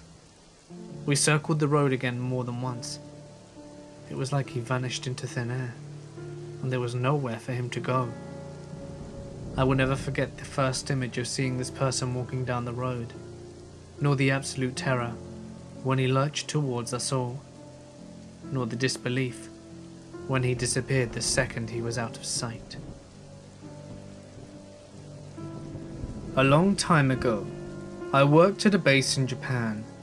Now, most US facilities in Japan are former Japanese bases, and most we share with the JSDF.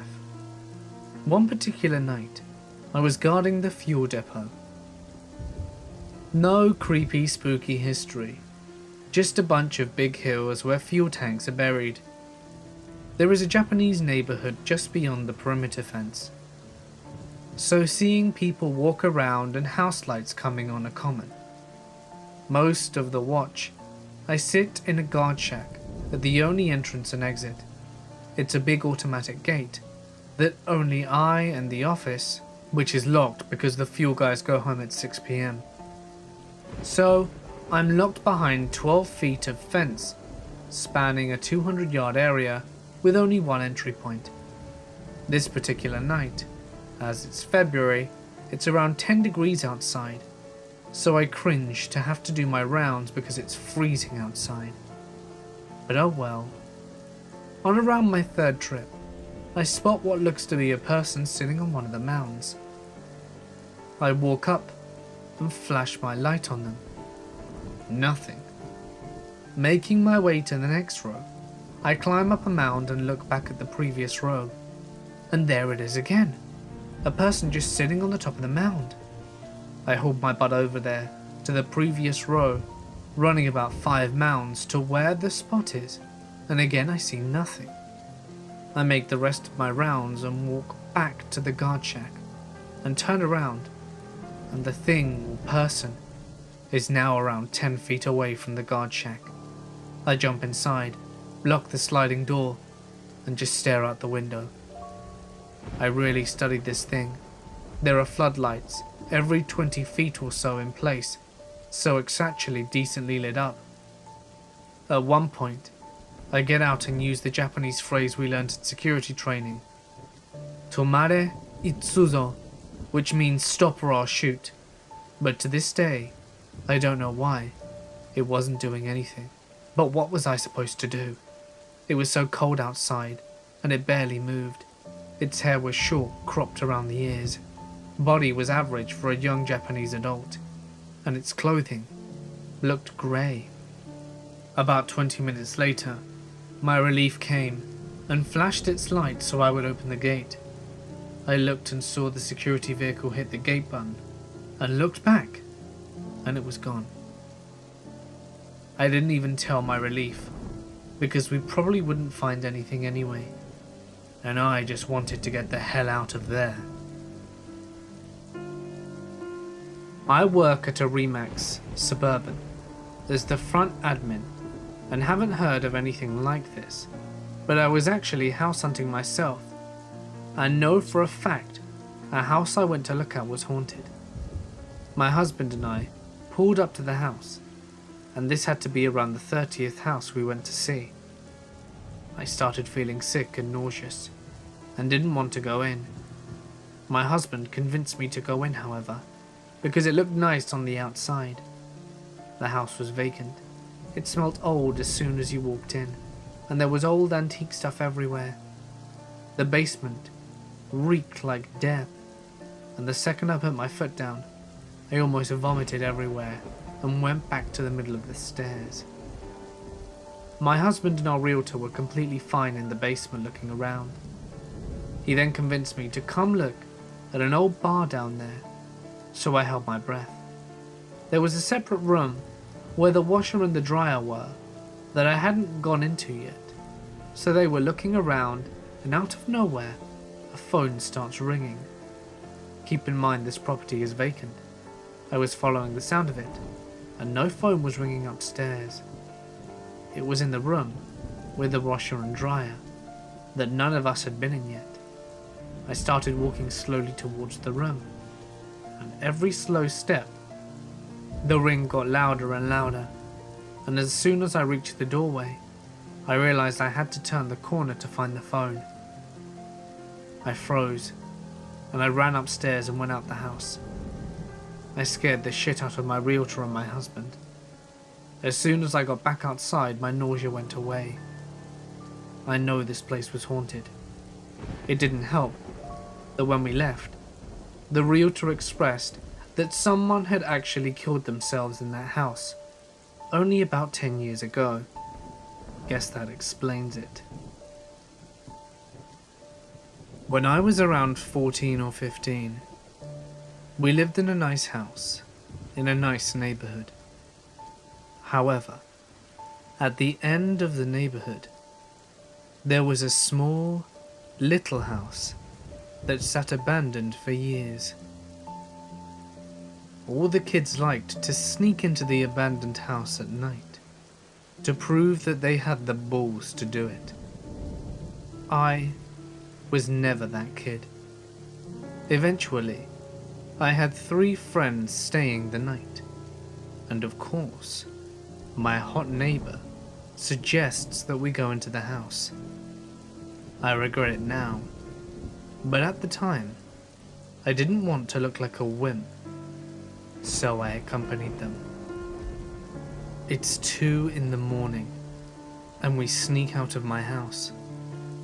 We are armed with flashlights from our cell phones, and 1 actual flashlight.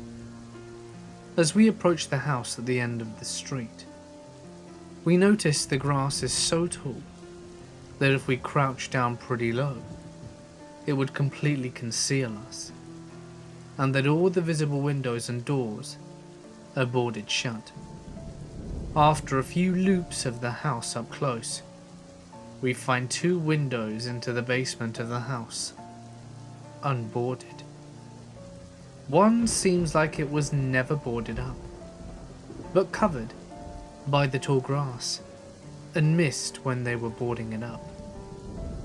And the others look like it had been deboarded. Me and my hot neighbor are looking in through the never boarded window into the basement, and the other guys are looking in through the other. Everyone gets up and starts discussing which window to get into the basement from, but I keep looking around the basement with my light. From my angle, I can see the stairs, but the stairs aren't like 1-floor stairs. They go about halfway up, have a landing, and turn the other way and go up the remaining way. When I shine my light over the stairs, I swear I can see movement out of the corner of the basement. I freak out and pull away, telling them that we should not go into the house, and definitely not into the basement. The guys laugh at me, and there's a hot girl there, so I decide we can go in, but not through the basement. We loop the house again and find the back door is boarded up, but not as well as the others, and we could probably pry it off with some effort. Eventually we do, and we get inside the creepy house. Now, this house has no drywall, no insulation, nothing. Just the outer boards to the walls, and the studs in the wall. We walk around the entire first floor, and the only thing that we find is a fridge. Everyone wants to open it. Eventually, they do, and it's empty. I was so relieved at this point, and glad we were about to leave, before the bravest of us decided that he wanted to venture into the basement. I spent a solid 5 minutes trying to convince him not to go. It didn't work, and he decided to go for it. As he gets to the stairs and starts shining his light onto the landing, we all heard a crazy laugh coming from within the basement. Everyone freaks out. The girl screams. I scream. The guys scream. The bravest guy drops his phone right at the top of the stairs, and it bounces down to the bottom, right to the landing. We shine our flashlight down and see that the battery has come out of his phone, and the back plate of his phone is about 1 step up from the landing towards us.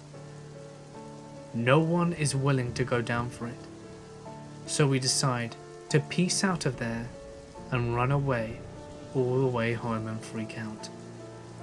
No one knows what to do, but we decide to go back during the day. The next day, in order to get his phone back. We get very little sleep and ended up coming back to the house at around 2 p.m. This time, we came back with my older brother. We all go into the house, see the fridge, and make it to the basement stairs. Once we make it to the stairs, we notice 2 things. First, my brother was gone, and secondly, the phone was gone. Then, the terrible stench of something rotting and decaying began to fill the house. We heard my brother shout, "Shit!" So we ran over to him. He had opened the fridge, and in it was a cat that was dead for what looked like at least a week. It was covered in maggots and just plain disgusting. On the top shelf of the fridge, right above the cat, was my friend's phone. We grabbed it and noped the hell out of there and never came back. I grew up in a house that was haunted. We no longer live there, but my parents owned the house for over 15 years. Growing up, we would hear and see a number of things that are most definitely not explained. Here are a few examples. I once heard heavy footsteps walking around my house whilst I was in bed, only to have them stop at my door, and then it went dead silent. Multiple people, unknown to each other, all independently saw a small boy walking in and out of particular bedrooms. Multiple people saw a man wandering the house throughout the years. My brother actually put his hand through him in fear and in defense after he woke to him watching him sleeping. These are some examples of what we've dealt with. One day, driving home, I noticed an elderly neighbour working her garden and decided to stop and ask her some questions. Primarily, who lived there before us, and had she heard of anything occurring? She mentioned she'd been in the neighbourhood for over 60 years, but never knew who lived in that house, because it never lasted more than a couple of months. The original owners rented it for a decade, and no one would last. She mentioned she was surprised my family had been there so long. I never mentioned our outer-worldly guests, but I got the hint that she knew. So yes, these things do happen. People will quickly vacate. The house gave off strange vibes and sat vacant for some 5 years until someone recently purchased it. I was 15 and staying at a family friend's place while working for them. My parents were out of town and there was no other way to work. They go to bed and I decided to stay up late and shoot some pool in their living room since I was off the next day. It was already weird hearing their parrot randomly saying hi and what you doing in the next room at 3 in the morning.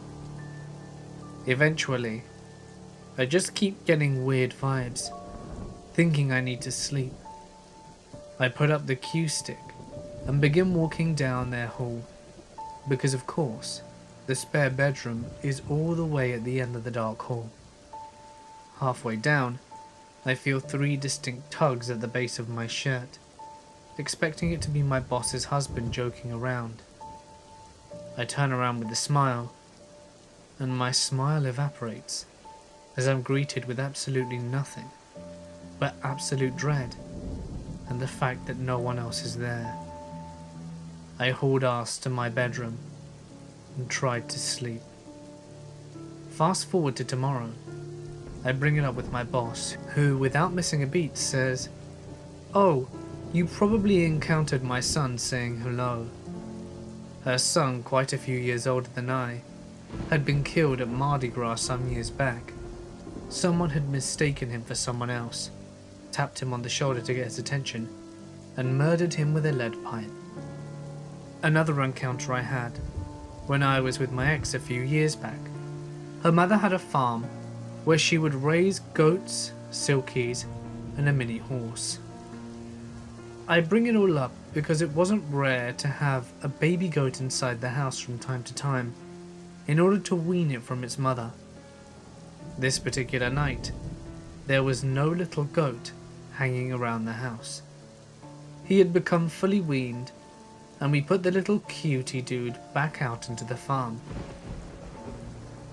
It's around 2 or 3 in the morning when lights start shining through the window of her bedroom.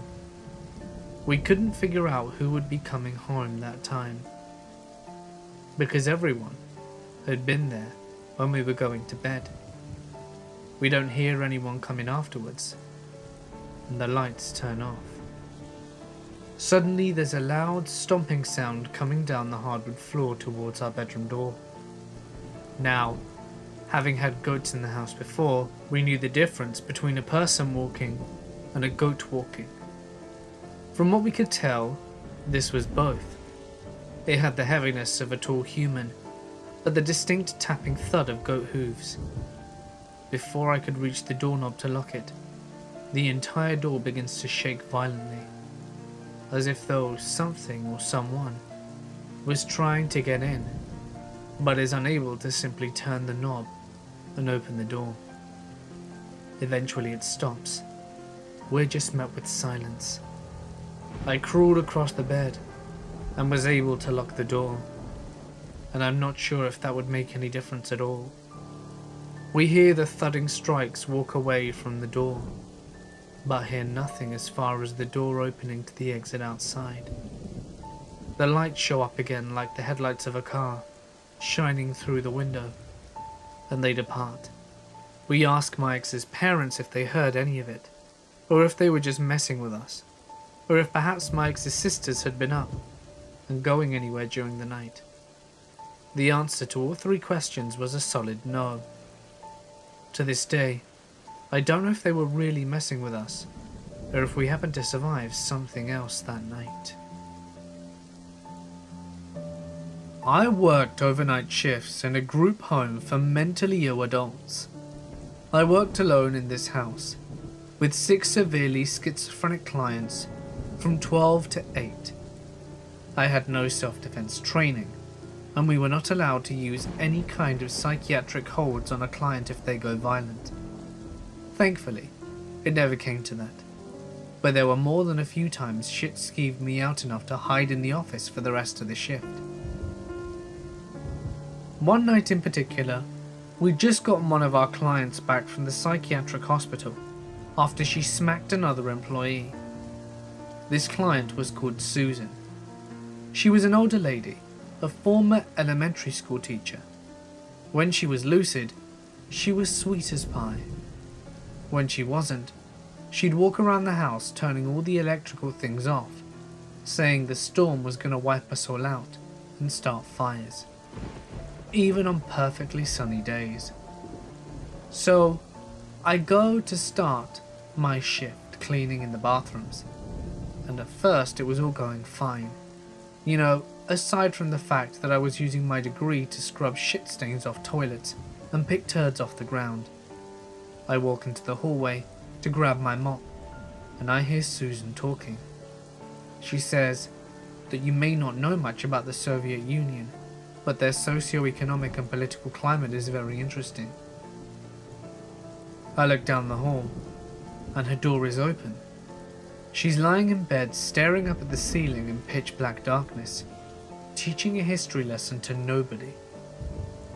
I start thinking this shit is too much for me, so I pack up all the cleaning supplies, put them back in storage, and go back into the office.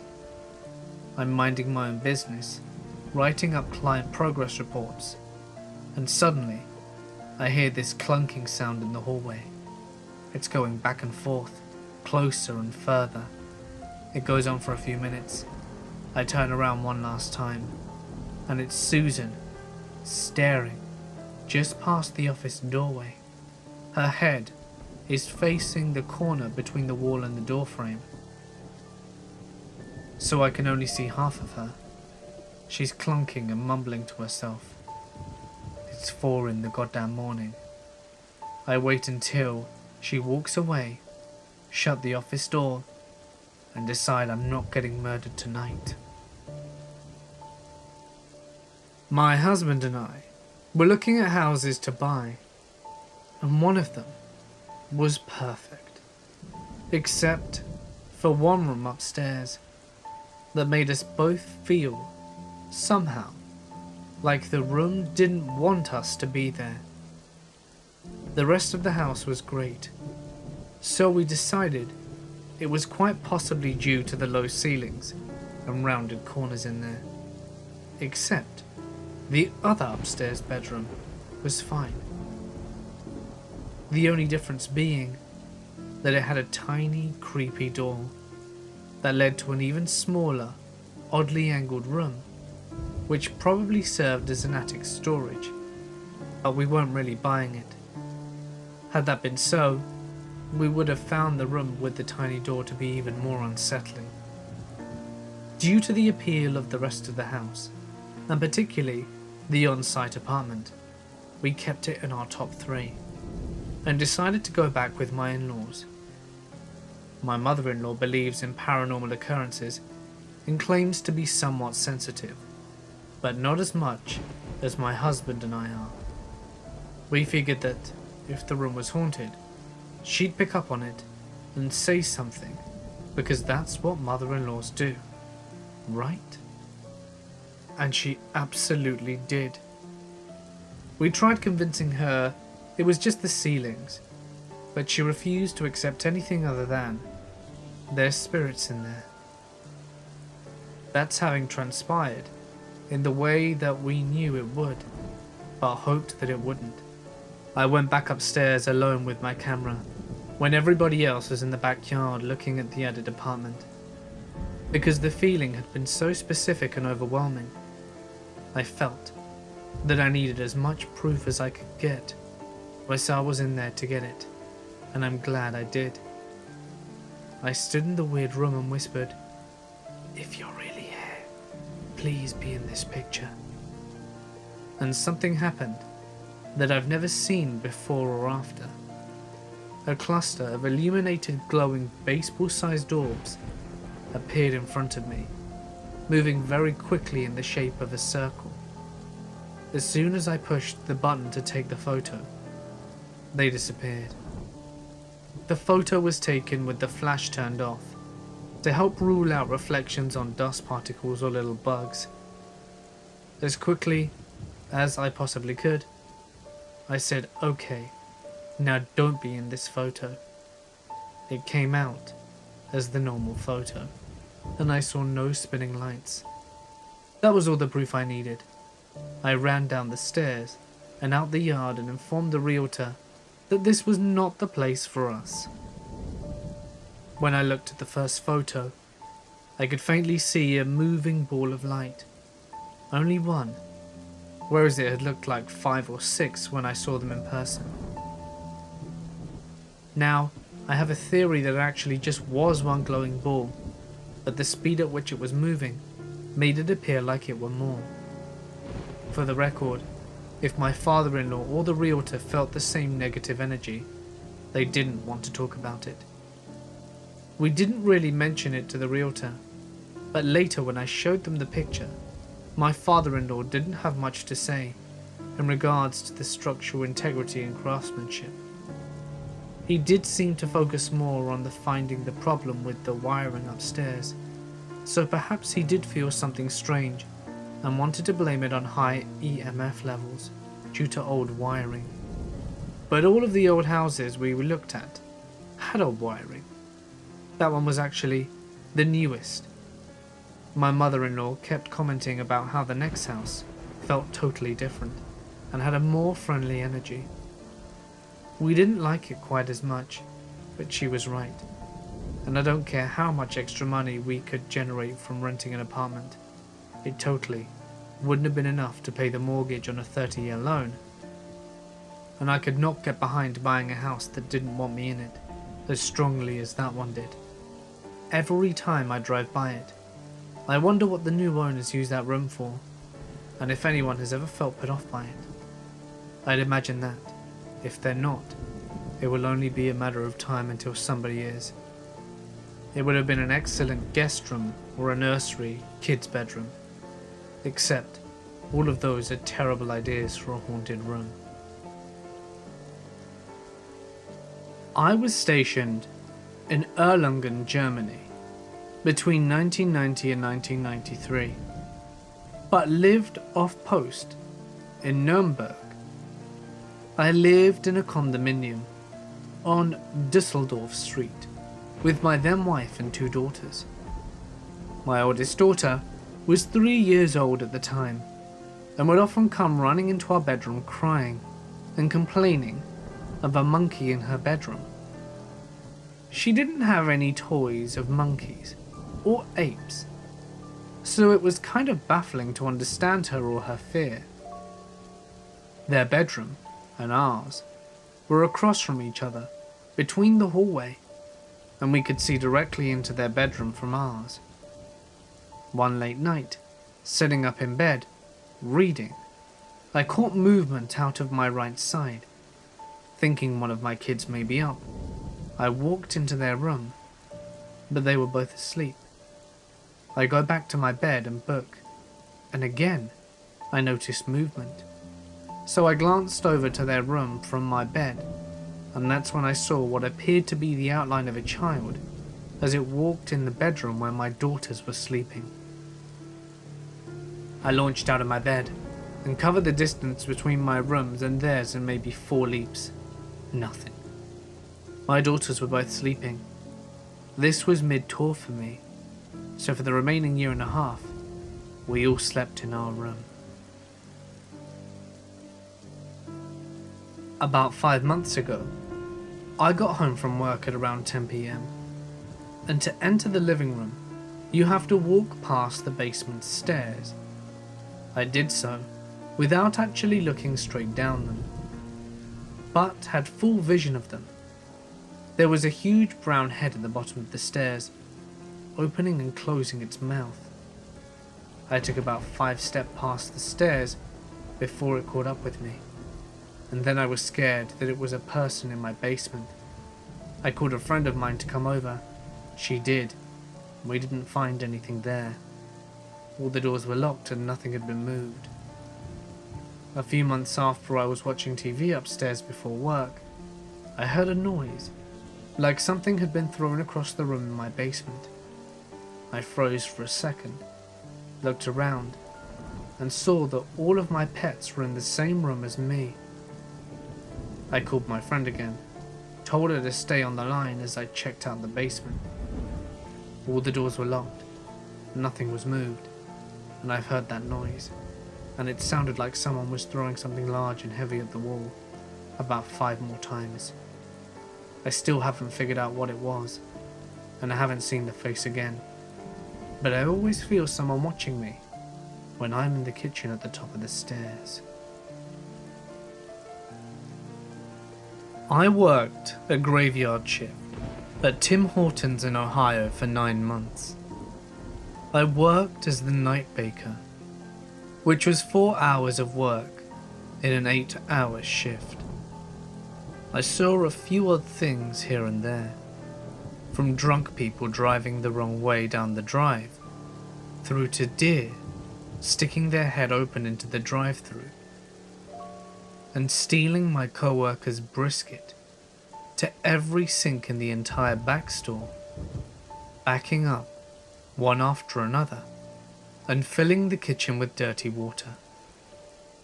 We had a cool system that we would press one button to flush all the sinks in the tri-sink cleaning system, and it turned out to be not such a good idea on this particular night. But there are 3 things that I will never forget. First off, you have to know that we gave free coffee and donuts to police officers, firefighters, and EMTs, but mostly the cops. Because the graveyard cops would come and hang out at our store, get free coffee, and talking to some people who were not trying to talk their way out of a ticket. The police officer who came by the most was called John. So, Officer John, to save us trouble from our boss on line times, he would back into the drive-thru so that he didn't trigger the timer, and we would have his large coffee and whichever donuts from the afternoon we had left. A former Marine, Officer John had been banished to the graveyard shift for one-upping some higher rank than him at some big event downtown a few years ago. But he ended up finding out that he quite liked the night shifts. A father of 3 and a man with a kind heart, I saw him let people off, running red light tickets at night, carrying a pup around his coat pocket in the winter, and just an all-round nice guy. But for all his nice, Officer John hated stupid. I mean, he hated it. He hated when people did stupid stuff that he had to deal with. From drink and driving, to running red lights in the rain, to flipping him off. He hated stupid. One night, Officer John was sitting in our drive-thru, drinking his coffee and shooting the shit with me about how crappy Tim Hortons donuts are, when a pickup truck and 2 cars drive past and go into the parking lot in the other side of the store. Now, there was only one way in and out of this parking lot, by the drive-thru, where the police car was clearly visible. So, I'm guessing that these 3 cars are going to come through, be full of teenagers, demand their ice caps and low-fat donuts or whatever. And seeing as the girl who was supposed to be at the front was taking a nap, I knew that I would have to handle it by myself. I ask Officer John to pull out of the drive-thru, and he says he'll leave when the car pulls up behind him, and I shrug and nod, and then we go back to talking. A few minutes pass, and no cars end up in the drive-thru. Confused, I wander around the counter and look out of the windows on the other side of the store, and I see the truck and the 2 cars are parked, doors open, and about 15 teenagers are rolling cigs and lining up a bong in the back of the pickup, while a few others are eating brownies and opening up laptops to use our Wi-Fi. I shake my head, but decide not to tell Officer John because the kids aren't bothering anyone. I walk back to the window to pick up our talk again, when someone turns on their music, some dubstep from their car, to window shaking levels at 3 AM. Officer John looks at me and says something I'll never forget. Are you kidding me right now? I mean, I know they're smoking pot over there. They've got to be. And they had seen my car when I pulled in. I was gonna let them be because it's too much paperwork. But then they make that noise. It's not even good music. I just blinked at him in shock. But before I could say anything, Officer John turns on his car, flips on his lights, and drives his car so that he is blocking the only way in or out. Then flips on his megaphone and shouts, "Get down on the ground, you idiots!" Strangely, the kids don't bolt. They just stood there in shock as Officer John got out of his car and called him back up. Then, while each of the kids was on the ground shaking in fear, calmly walked over to the main doors and asked if he could borrow a chair to sit on whilst he waited. Within 40 minutes, all the kids were arrested and all the police were gone.